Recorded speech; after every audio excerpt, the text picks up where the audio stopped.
पर हम पहुंच गए, रिकॉर्डिंग पे लगा दिया मैंने। And I'll just share my screen now. I hope it is visible to everyone. Is it visible? Yes, ma'am. Okay. थोड़ा सा मुझे आइडिया दोगे हमने कहाँ तक छोड़ा था? मैंने ये इंटरनल एनर्जी शुरू की थी उस दिन।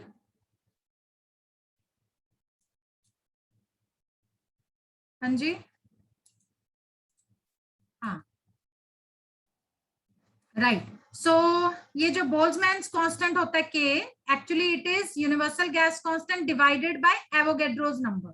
कई बुक्स में एवोगैड्रोस नंबर एन नॉट से रिप्रेजेंट किया होता है, कई बुक्स में एन ए से रिप्रेजेंट किया होता है। ठीक है, सो इट डिपेंड्स कि आप कौन सा सिंबल यूज कर रहे हो, राइट। सो ये बोल्ट्जमैन कांस्टेंट की जगह हमने आर एन नॉट यानी एन नॉट के, इसको अगर इससे मल्टीप्लाई कर दें तो आर के साथ हमने रिप्लेस कर दिया। So R T square D log F by D T. So it is equation 7। So equation 6 and 7 will give the value of internal energy in terms of partition function. ठीक है, और किसी भी मॉलिक्यूल का अगर हम एवरेज एनर्जी लें हर मॉलिक्यूल की, then average energy is represented by epsilon bar या E bar is equal to kT square D log F over D T. ये है for one molecule, this is for one molecule, I mean average of every molecule. ठीक है, so that is represented by 8। अगर one mole के लिए लेना है फिर ये फॉर्मूला होगा या ये वाला फॉर्मूला होगा। ठीक है, now second thermodynamic property is entropy. Second thermodynamic property हमने लेनी है एंट्रोपी।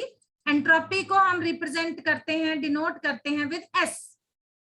ठीक है, तो एंट्रोपी, एक्चुअली एंट्रोपी क्या होती है? एंट्रोपी का by I mean definition formula होता है D Q by T, right.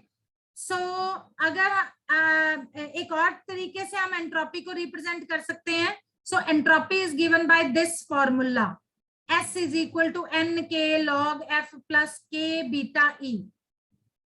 ठीक है, इस तरीके से भी हम एंट्रोपी को रिप्रेजेंट, ये बाय डेफिनेशन एंट्रोपी होती है change in that is internal heat या internally heat with respect to temperature, right. So S is equal to n k log f plus k beta e। ये आपको equation याद करनी है। So entropy is given by this. Now taking B या beta B equal to 0, तो क्योंकि beta की value क्या होती है? बीटा की वैल्यू हमने स्टार्टिंग में निकाली थी कि बीटा होता है 1/kT। सो ये इक्वेशन हमारी बन जाएगी S is equal to nk log f। f क्या है? Partition function. So log of partition function plus E/T। ठीक है, क्योंकि हमने बीटा की जगह पे 1/kT पुट कर दिया, k से k कैंसिल हो गया तो ये हमारे पास आ गया E/T। So let it be equation number 9, right. Now from equation 5 and 9, 5 कौन सी थी? ये वाली equation, this is equation number 5। So from equation 5 and 9, ठीक है, उनको कंबाइन करके हम जब लिखेंगे, यहाँ पे E की वैल्यू हमने पुट कर देनी है, यहाँ पे E की वैल्यू इक्वेशन 5 से पुट कर दी यहाँ पे हमने। सो हमारी इक्वेशन बन गई S is equal to N के लॉग एफ प्लस एन के T D log F over D. ठीक है, यहाँ पे हमने, यहाँ पे मतलब ये वाली जो इक्वेशन थी, इस इक्वेशन में हमने E की वैल्यू इक्वेशन 5 से पुट कर दी। सो ये इक्वेशन 10 बन गई। So this is the expression for entropy in terms of partition function। यानी कि अगर हमें सिस्टम का पार्टीशन फंक्शन मालूम है, we can calculate the entropy of that system, right? Then तीसरा है, so ये entropy थी in terms of partition function। Now next है तीसरी thermodynamic property, that is work function। Work function is denoted by capital A से हम denote करते हैं, या इसको आप वर्क फंक्शन कहते हो या आप इसको हेल्महोल्ट्ज फंक्शन भी कहते हो। राइट, जैसे गिब्स फ्री एनर्जी है उसी तरह से ये भी होता है। सो ए जो है यानी वर्क फंक्शन ए या Helmholtz function A that is equal to E minus T S. जैसे गिब्स हेल्महोल्ट्ज गिब्स एनर्जी होती है G is equal to H minus T S, उसी तरह से वर्क फंक्शन होता है ए या हेल्महोल्ट्ज फंक्शन होता है that is A is equal to E minus T S. ठीक है, so substitute the value of S, जो हमने एस अभी अभी ऊपर निकाली इक्वेशन नंबर 9, ठीक है, वहां से इक्वेशन से एस की वैल्यू हमने इस इक्वेशन में पुट करनी है यहाँ पे। सो ये हमारे पास आ जाएगा A is equal to E minus T, S की वैल्यू जो हमने ऊपर निकाली थी यानी एन के log F plus E by T. हमने ई को ई ही रहने दिया क्योंकि ये वाला ई और ये वाला ई कैंसिल हो जाएगा, ये प्लस ई है, ये जब आप ब्रैकेट खोलोगे तो ये माइनस ई हो जाएगा। ठीक है, और ये टी से टी भी कैंसिल हो जाएगा जब आप ब्रैकेट को पूरा ओपन करोगे। ठीक है, सो ये हमारे पास ए की वैल्यू बच गई माइनस एन के टी लॉग एफ। यानी कि अगर आपको किसी सिस्टम का पार्टीशन फंक्शन पता है, you can calculate the work function या Helmholtz function of that system from this equation. So A is equal to minus nkt log F. Let it be equation number 11. Similarly, we can calculate pressure P from partition function. ठीक है, अब pressure P क्या होता है? Pressure P is given by this formula, that is dA over dV at constant T is equal to minus P. A क्या है? Work function, यानी कि differential of work function A with respect to volume at constant temperature is equal to minus P, pressure के बराबर होता है। सो differentiating this equation, ये वाली इक्वेशन, ये वाली जो है, ठीक है, 11th equation with respect to V at constant T, इस इक्वेशन को हमने वॉल्यूम के विद रिस्पेक्ट टू हमने डिफरेंशिएट करना है एट कांस्टेंट टेम्परेचर। तो जब हम इसको करेंगे, ये हम इसको इस फॉर्म में लिख सकते हैं, dA by dV at constant T is equal to minus N के टी। माइनस एन के टी, तीनों चीजें जो है एन के और टी कांस्टेंट है तो वो डिफरेंशियल से बाहर आ जाएंगी। सो डिफरेंशिएशन होगा of log f over dV at constant T।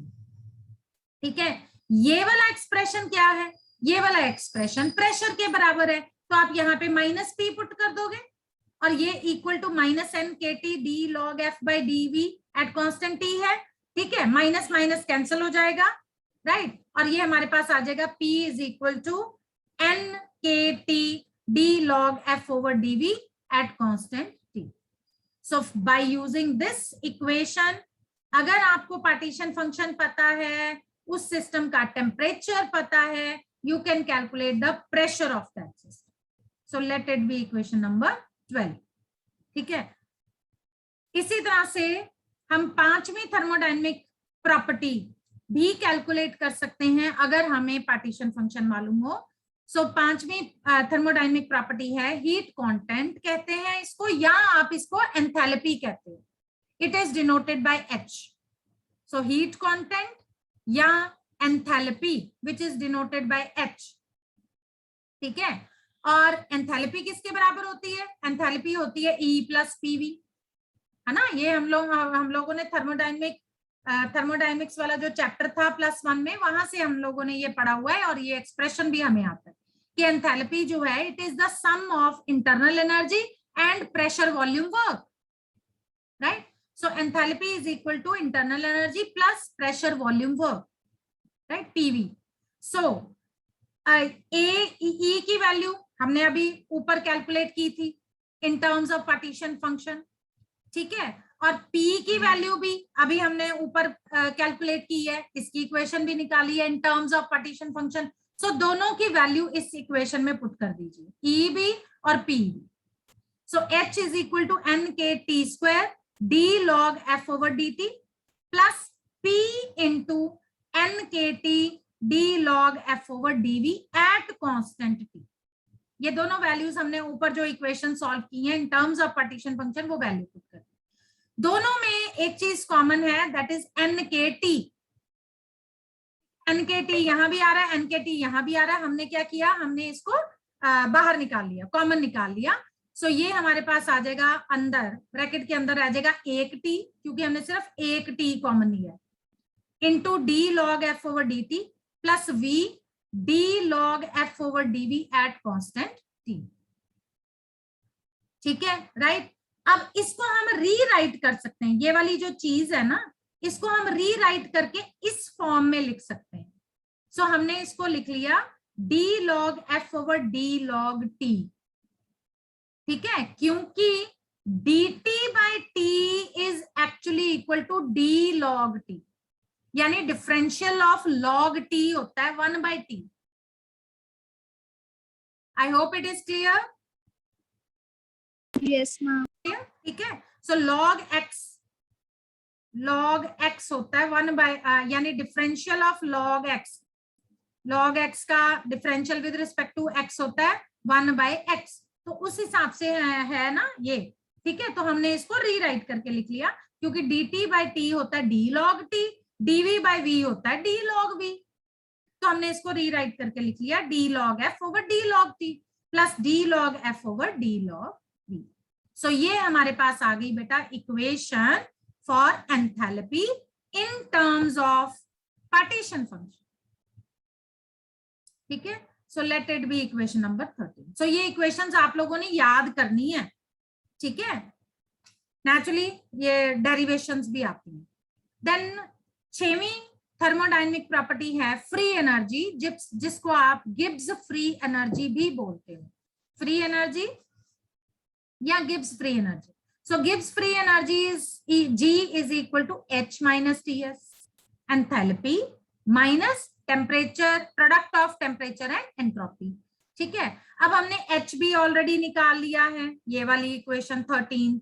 S entropy भी ऊपर हमने निकाली थी in terms of partition function. So दोनों की वैल्यूज आप यहां पे पुट कर दीजिए।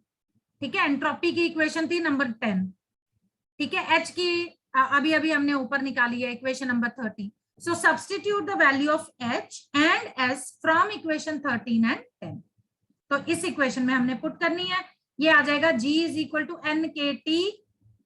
ये वाली पूरी इक्वेशन, ये वाली पूरी इक्वेशन हमने यहाँ पे H की जगह पे पुट कर दी, d log f over d log t plus d log f over d log v at constant t। ठीक है, ये माइनस t मतलब टेम्परेचर इनटू, अब एंट्रोपी की वैल्यू पुट कर दी। एंट्रोपी की वैल्यू आई थी nk log f plus nkt d log f by dt। ठीक है, अब इसको आगे सॉल्व करेंगे। सो नेचुरली अब इसको आप थोड़ा सा इसको रीअरेंज करके लिखोगे। हमने क्या किया, ये वाली जो इक्वेशन है ना, इसको खोल दिया। ये वाली जो इक्वेशन है, इसको t को सारी इक्वेशन से ब्रैकेट खोल के इसको मल्टीप्लाई कर दिया। ठीक है, तो हमारी अब ये वैल्यू आ जाएगी NKT d log f over d log t plus d log f over d log v at constant t, ये सच रहेगा, minus NKT log f minus NKT square log f d log f over dt।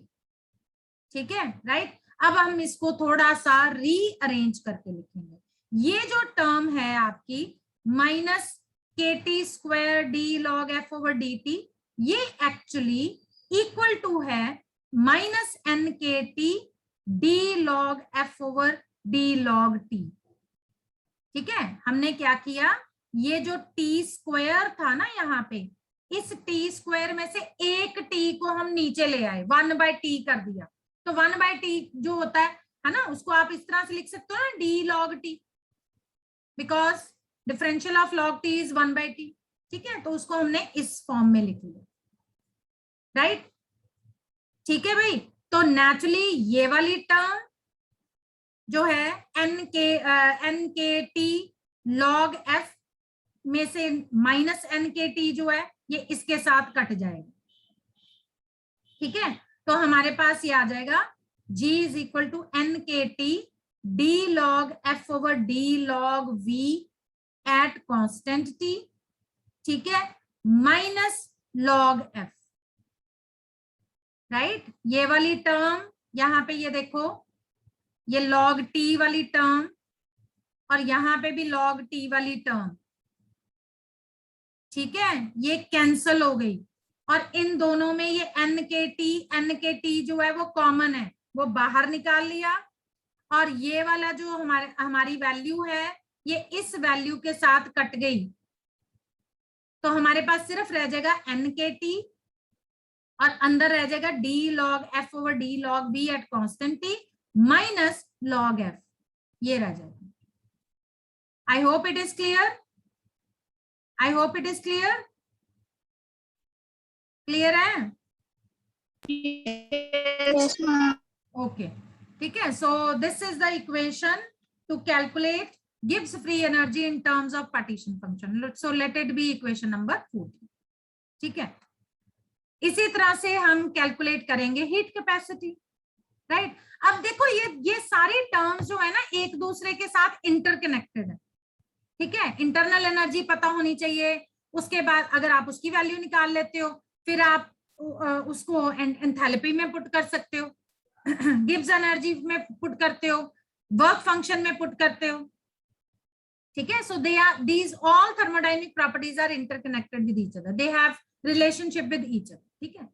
अब आ गया heat capacity. अब देखो heat capacity क्या है, heat capacity is change in internal energy with respect to temperature at constant volume. अब ये जो heat capacity है C, ये भी एक्चुअली दो तरह की होती है, at constant volume and at constant pressure, ठीक है, राइट। सो ये हमारे पास आ गया CV is equal to DE by dt at constant volume,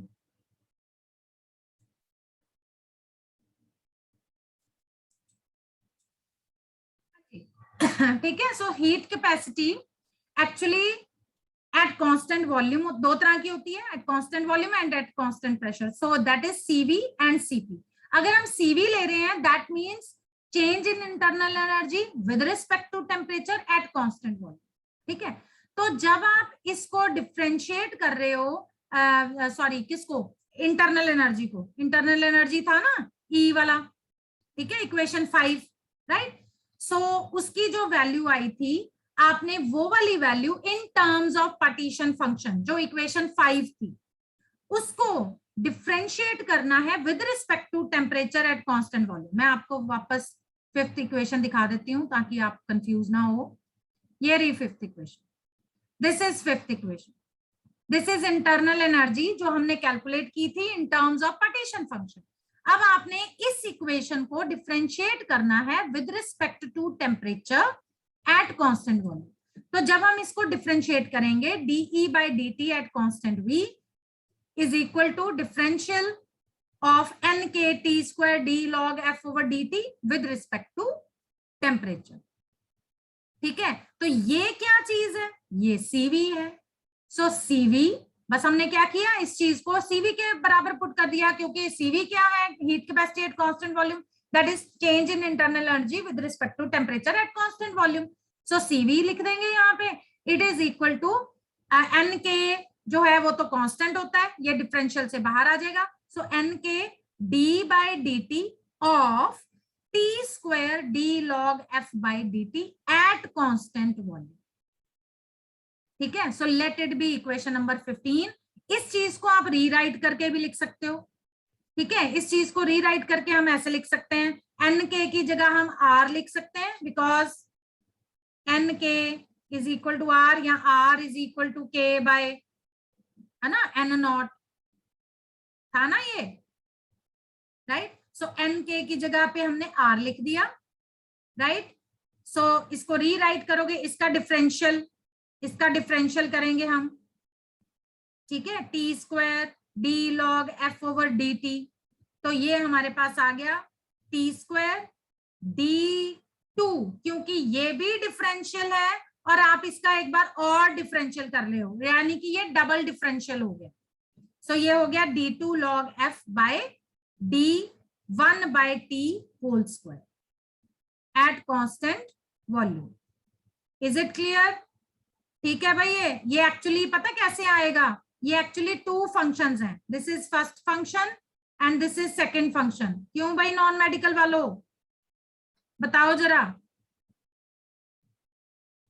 हाँ जी, हैं कि चले गए बच्चे?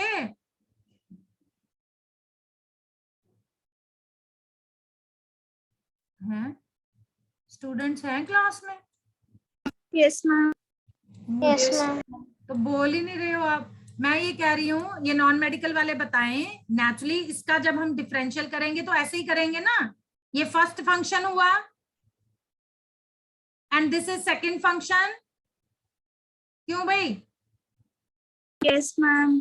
है ना? तो इसको जब आप सॉल्व करोगे तो ये आंसर आ जाएगा, first function into differential of second function plus second function into differential of first function, right? तो उसको सॉल्व करके ये वाला आंसर आ जाएगा, R T by T square D two log F by. हमने डी टू क्यों लिखा? क्योंकि यहाँ पे ऑलरेडी डिफरेंशियल है इस चीज का, और आप उसका एक बार फिर से डिफरेंशियल कर रहे हो तो डबल डिफरेंशियल हो गया।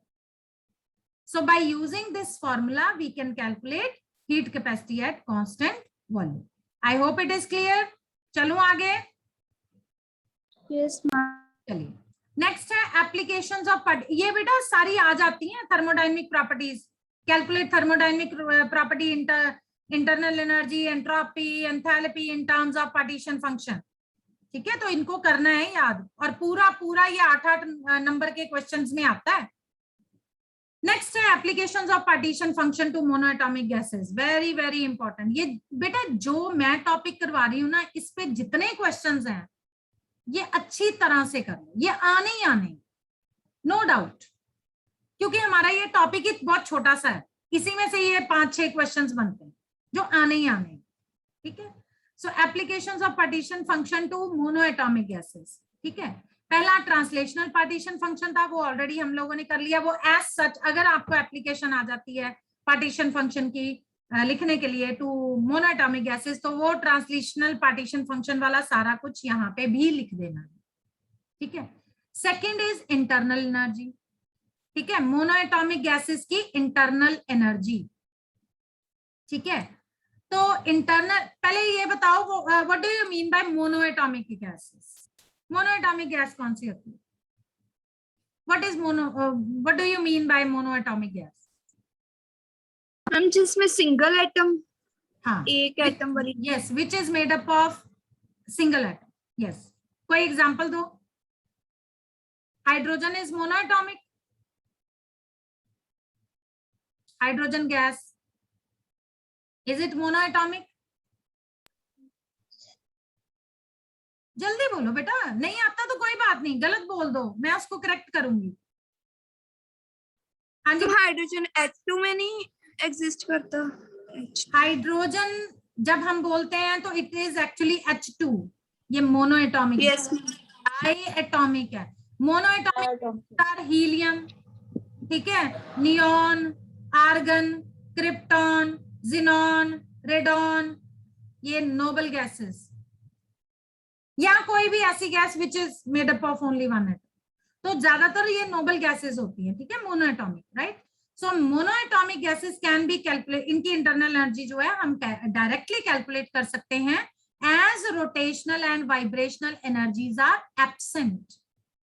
क्योंकि मोनोएटॉमिक गैस नेचुरली एक ही एटम की बनी हुई है, तो उनमें ना रोटेशन होगी ना वाइब्रेशन होगी। रोटेशन और वाइब्रेशन किस में पॉसिबल है? डायटॉमिक मॉलिक्यूल्स में, या मोर देन 2 एटम्स, है ना, या पॉलीएटॉमिक मॉलिक्यूल्स में। ठीक है, सो इसमें हम इसकी इंटरनल एनर्जी डायरेक्टली कैलकुलेट कर सकते हैं। तो ये पार्टीशन फंक्शन का फॉर्मूला था जो हमने स्टार्टिंग में किया। So partition function, translational partition function, क्योंकि इसमें रोटेशनल वाइब्रेशनल मोशन होगी नहीं, ठीक है, which is equal to 2 pi m k t raised to the power 3/2 into v divided by h cube. So this is translational partition function. हम क्या करेंगे, इस इक्वेशन का लॉग ले लेंगे on both sides, taking log of both side. ठीक है, of equation this. तो जब आप इसका लॉग लोगे, ये हो जाएगा लॉग ft या qt, दोनों में से कोई भी सिंबल यूज कर सकते हो। It is equal to, naturally जब आप इसका लॉग ले रहे हो, लॉग ऑफ दिस थिंग, इस चीज का लॉग, है ना, पहली बात तो है आपको लॉग आना चाहिए भाई, लॉग m इंटू n होता है log m plus log n, ठीक है, और log m raise to the power n होता है log n की पावर, मतलब जो पावर में है वो आगे n log m। तो यहाँ पे दो चीजें लग रही हैं, ये मल्टीप्लाइड में भी है और ये पावर में भी है, तो ये पावर वाला आगे आ गया 3/2, ठीक है, राइट, ऑल राइट। सो ये हो गया अच्छा, उसको भी सॉल्व कर दिया, उसको भी अलग कर दिया इन्होंने, टी को भी अलग कर दिया, ये जो टी है ना और ये वाली चीज, इन दोनों को भी अलग कर दिया, राइट।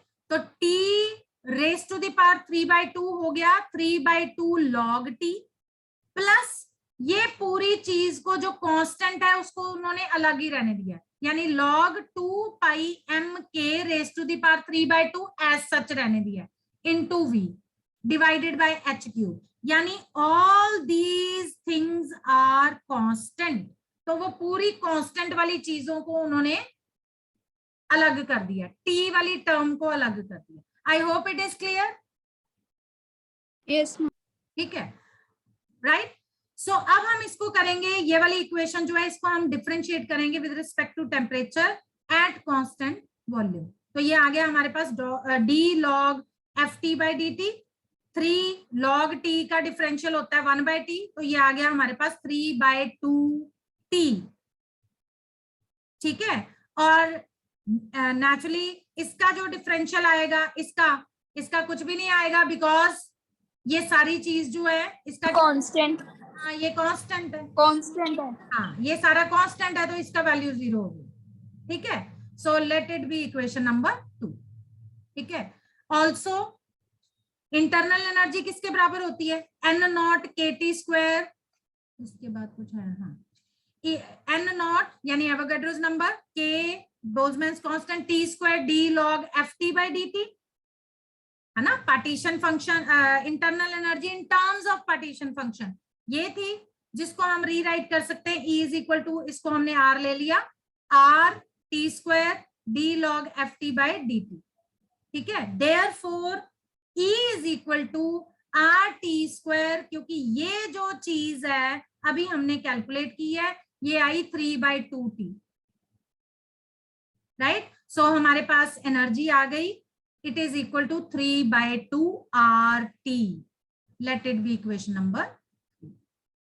सो किसी भी मोनो एटॉमिक गैसेस की जो एनर्जी है, कौन सी वाली एनर्जी, सिर्फ ट्रांसलेशनल, क्योंकि रोटेशनल वाइब्रेशनल कंट्रीब्यूट ही नहीं करेंगे। सो ये हमारे पास आ जाएगी 3/2 RT। I hope it is clear. Yes आगे चलूं, करा दूं? Yes ma'am. चलो नेक्स्ट एप्लीकेशंस में, इसकी एप्लीकेशन में आता है एंट्रोपी ऑफ मोनोएटॉमिक गैस और वेपर, चाहे मोनोएटॉमिक गैस हो चाहे मोनोएटॉमिक वेपर्स हो, और इसको हम कहते हैं सेकर tetrode equation. Very very important, अकेले इसमें भी आ जाते हैं, यानी अकेले इसके ऊपर क्वेश्चन भी आ सकते हैं। सो this is also very important, ठीक है। एंट्रोपी ऑफ मोनोएटॉमिक गैस और वेपर, या सेकर टेट्रोड इक्वेशन भी इसको कहते हैं। Now translational entropy is given bye, actually formula entropy का हमने ऑलरेडी किया हुआ है, जब हमने ट्रांसलेशनल बोलना है तो हमने बस उसके नीचे सिंबल्स के नीचे टी लगा देना कि वो ट्रांसलेशनल होगी, right. So translational entropy ST is equal to translational energy divided by temperature plus n naught k log ft। ft क्या ले रहे हैं हम, ट्रांसलेशनल पार्टीशन फंक्शन, ठीक है। सो इसको हम ऐसे रीराइट करके लिख सकते हैं ET by T plus K log Z, ठीक है, Z या Z, ठीक है। एक्चुअली ये log Z क्या है, ये log ft raise to the power n कर दिया हमने, ये वाला जो है ना ये n नॉट, ये हमने इसका पावर कर दिया, ठीक है। So log translational partition function raise to the power n, जिसको हम कहेंगे molar partition function, where log z is molar partition function,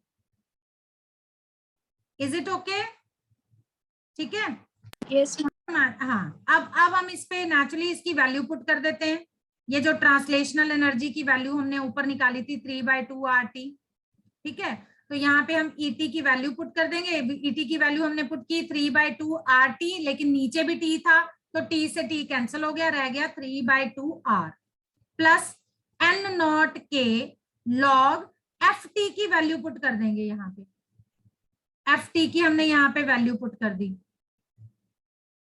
ठीक है, यानी ट्रांसलेशनल पार्टीशन फंक्शन की, राइट। तो जब हम ट्रांसलेशनल पार्टीशन फंक्शन की वैल्यू पुट की हमने 2πmkt raised to the power 3/2 V, ठीक है, डिवाइडेड बाय h क्यूब था ना, ये n0 तो हमने इसकी पावर ले गए थे, हमने क्या किया यहाँ पे n0 से मल्टीप्लाई कर दिया, n0 से डिवाइड कर दिया, एवोगैड्रोस नंबर से डिवाइड कर दिया, ठीक है, और इनटू ई क्या है? एक्सपोनेंट, ठीक है। सो यहाँ पे हम जो स्टैटिस्टिकल वेट फैक्टर था G, उसको हम निग्लेक्ट कर देंगे, क्योंकि ट्रांसलेशनल में वैसे भी G की वैल्यू जो है वो निग्लिजिबल होती है, ठीक है। तो अब हम इसको रीराइट करके लिखेंगे अगेन, तो ये हमारे पास आ गया translational entropy is equal to R log 2πmkt raised to the power 3/2 into V e raised to the power 5/2 e raised to the power 5/2 n0 h cube, इस फॉर्म में आ जाएगा। सो ये हमारी इक्वेशन बन गई, राइट। यहाँ पे e की पावर 1 है, ठीक है, यहाँ पे हो गया e की पावर 5/2, ये जो 3/2 फैक्टर था ना, ये भी यहाँ पे ऐड हो गया, ठीक है। So it can also be written as R log 2πmk, t को हम अलग कर रहे हैं क्योंकि ये सारी टर्म्स कांस्टेंट हैं, ये कांस्टेंट वाली टर्म्स को अलग कर रहे हैं, 3/2 की पावर, t को हमने अलग कर दिया, t raised to the power 5/2, ये हाँ मैं अभी बताती हूँ, e raised to the power 5/2 R, right, divided by n0 h cube p। अब ये कहां से आया? क्योंकि pv जो होता है that is equal to RT, या v is equal to RT by p। Actually हमने यहाँ पे ये जो v है ना, ये वाला v, इस v की जगह पे हमने वैल्यू पुट कर दी RT बाय p, तो ये देखो R, ये R आ गया, डिवाइडेड बाय नीचे p भी आ गया, और यहाँ पे t raise to the power 3/2 था, एक t ये था, तो जब आप उसको पावर्स को प्लस करोगे वो 5/2 आ जाएगा। Is it okay? इतना समझ में आ गया? Yes, ma'am. हाँ चलिए, so it can also be written as R log 2πm, 2πm, m का कैसे आ गया? अब जहां पे NK है वहां हमने R लिख दिया, ठीक है, और मॉलिक्यूलर मास किसके बराबर होता है? Mass of one molecule into Avogadro's number, ठीक है, राइट। यहाँ K की जगह पे हम एक्चुअली इसको कन्वर्ट कर देंगे ना, ये जो K है, ठीक है, इसको हमने कन्वर्ट कर दिया into this R by n0, right, और ये स्मॉल m की जगह पे आप लिखेंगे capital M, that is m into n0, तो हमने रिप्लेस कर दिया, ठीक है। सो ये आ गया m raise to the power 3/2 ek raise to the power 5/2 t raise to the power 5/2 divided by n0 3/2 h cube p, क्योंकि यहाँ पे भी जो आपने n0 पुट करना है ना वो नीचे आ गया, समझ में आया? ठीक है, और h क्यूब p ये आपके पास हो गया। So this translational entropy can be written as R, अब अलग अलग कर दिए सारे factors, R log 2π raised to the power 3/2 ek raised to the power 5/2 divided by n raised to the power 3/2 h cube plus 3/2, कई कई जगह पे मैंने नॉट नहीं लगाया हुआ, वो अंडरस्टूड है कि नॉट है, प्लस 3/2 R, ठीक है, log m प्लस 5/, मतलब वो लॉग वाली जो टर्म्स है ना उसको हमने ये इक्वेशन, ये वाली जो इक्वेशन है ना इसको खोल के लिख लिया है, So 3/2 r log m plus 5/2 r log t minus r log t. So this is the equation number 4. और इस इक्वेशन में जितने भी कांस्टेंट्स हैं, अगर हम उन कांस्टेंट्स की वैल्यूज पुट कर दें तो ये equation can be written like this. इस इक्वेशन को हम ऐसे लिख सकते हैं, यानी n नॉट पुट कर दिया, h पुट कर दिया, e की वैल्यू पुट कर दी, एक्सपोनेंट की वैल्यू होती है मेरा ख्याल है 2.17. क्यों भाई, नॉन मेडिकल इतनी होती है ना? Yes, ma'am. 2.17 ही होती है. हाँ. सो जब आप कांस्टेंट्स की वैल्यू पुट कर दोगे तो ये आंसर आएगा -2.315 plus r into 3/2 log m plus 5/2 log t minus log p. So this is the equation. So अगर ये इक्वेशन हमें मालूम हो, we can calculate translational entropy and this equation is called Sackur Tetrode equation. ठीक है. और अगर हम इलेक्ट्रॉनिक पार्टीशन फंक्शन भी ध्यान में रखें तो इस इक्वेशन में एक partition function, electronic partition function का फैक्टर भी ऐड हो जाता है. तो ट्रांसलेशनल एंट्रोपी हो जाएगी -2.315